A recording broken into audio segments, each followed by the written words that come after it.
How credible are those legendary mysterious continents or kingdoms? How did they spread? This video will reveal the true facts behind these legends, the extreme northern lands. Among all the lost continent legends, the far north is definitely one that once had a huge influence but is now little known. In Greek mythology, the far north is the winter residence of the sun god Apollo, inhabited by a race of giants. It is described as being very far north, but the climate is not harsh. On the contrary, it is sunny and mild. During the Renaissance, two famous maps marked the location of this far north. After World War II, extremists used this legend for racism. They believed that an ancient alien race once lived in the Hyperborea, and they were the ancestors of the original white people. Some historians believe that the Hyperborea is the cradle of human civilization. After an unknown disaster, these people migrated to other parts of the world. It is currently speculated that the real location of this Hyperborea in Greek mythology is actually present-day Britain, Iceland, or the northeastern part of Siberia in Russia. Among these, Britain is considered by most to be the legendary Hyperborea due to its geographical location and climate. Lemuria. The legend of the continent of Lemuria has been a popular topic among conspiracy theorists in recent years, but in fact, its proposal is not very old. The continent was initially proposed by zoologist Philip in 1864 to explain why lemurs are distributed in Madagascar and India, suggesting there was a lost continent in the Indian Ocean. In 1870, German biologist Ernst Haeckel further proposed that Lemuria might be the homeland of human ancestors, which directly elevated this hypothesis beyond the scope of geology and zoogeography. Later, in the late 19th century, mystic Helena incorporated Lemuria into her religious doctrine, claiming that this continent was the homeland of human ancestors. She asserted that these ancestors were Lemurians, who were 5 meters tall and could live for 1,000 years. Due to Helena's writings having a profound impact on Western mysticism at the time, Lemuria began to spread widely, even sparking a wave of searches for this lost continent. The scientific community at the time was also in an early stage of exploration, so there was not much rejection of the bold hypothesis of the Lemurian continent. Until the 1960s, when the scientific community engaged with Wegener's continental drift hypothesis proposed in 1912, the Lemuria theory was completely abandoned by the scientific community. Currently, it only occasionally appears in some mysterious stories in popular culture. Mu continent.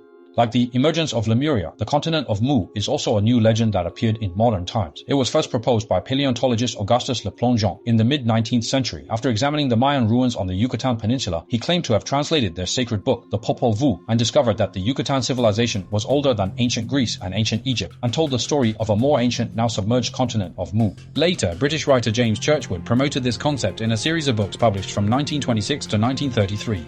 He claimed that while serving in the army in India, he obtained an ancient set of tablets inscribed with a lost language called Nagamaya from a prominent priest who said he knew 2 people who could speak this language. After deciphering the writing on these tablets, Churchward obtained a story about the continent of Mu. A civilization called Naakal flourished and developed on the continent of Mu between 50,000 and 12,000 years ago. The Naakal people had dark skin, and at their peak there were 60 million of them. But ultimately, 12,000 years ago, after a series of earthquakes and volcanic eruptions, the continent of Mu sank almost overnight. The survivors of the Naakal traveled east to the legendary Atlantis of South America, landed in Africa, and eventually reached Egypt and Europe, subsequently creating the Mayan, ancient Egyptian, ancient Greek, and ancient Indian civilizations. Currently, there are very few scientists in the mainstream scientific community who support the existence of the continent of Mu, the most famous being Japanese geologist and honorary professor at the University of the Ryukyus, Masaki Kimura. He believes that certain underwater features near the coast of Yonaguni Island, Japan, are remnants of the Mu civilization. Agatha is said to be one of the oldest legends about lost lands in history, even single-handedly sparking a global wave of the hollow earth hypothesis. It first entered the public eye when French writer and colonial official Louis Jacoliot published a book called The Sons of God in 1873. Louis claimed he had come across an ancient Indian text dating back 15,000 years. The ancient texts record Agartha as an ancient city in India that was destroyed. Later, French occultist Alexandre Saint-Yves d'Alvide expanded on the concept of Agartha, depicting it as a kingdom still existing within the earth.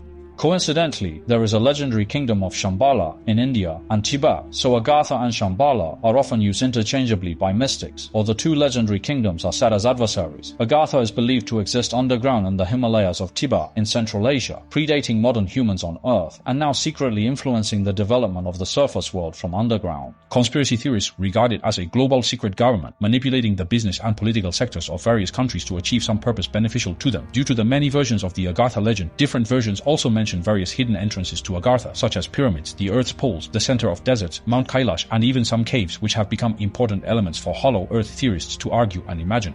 However, according to Louis Jacoliot, who first claimed the existence of Agartha, the spelling of the name Agartha is derived from Asgard in Norse mythology, which is the defensive residence of the Norse gods. Louis added the letter A to the word, possibly to make it closer to Sanskrit, because the story was originally set in India. Although it is often said that the concept of Agartha is very ancient and can be traced back to ancient India, it wasn't until the 1870s that Agartha or other synonymous spellings were used.